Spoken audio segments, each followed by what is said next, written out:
জাতীয় সংসদ নির্বাচন শোনা যাচ্ছে অভিজ্ঞ মহলের থেকে, এবং দেশে হবে একটা সুষ্ঠু অবাধ নিরপেক্ষ নির্বাচন। আশা করি সবাই ভোট দিতে পারবে। আরও একটি কথা শোনা যাচ্ছে, সেটি হলো ছাত্র জনতার অভ্যুত্থানের মাধ্যমে শেখ হাসিনার পতনের পরে যে সমন্বয় পরিষদ, সমন্বয়করা নতুন একটা দল গঠন করতে যাচ্ছে বলে শোনা যাচ্ছে। সেই নতুন দলে থাকবেন সামরিক বেসামরিক কর্মকর্তা কর্মচারীবৃন্দ, সাধারণ জনগণ এবং স্টুডেন্ট পলিটিক্সের একটা বৃহত্তর অংশ।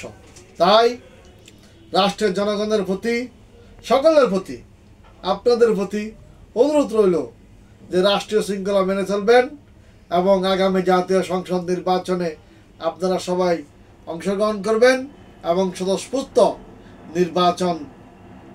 নির্বাচনে অংশগ্রহণ করবেন, প্রশাসনকে সহযোগিতা করবেন, সবাই প্রার্থী হবেন, ভোট দেবেন। ধন্যবাদ সকলকে।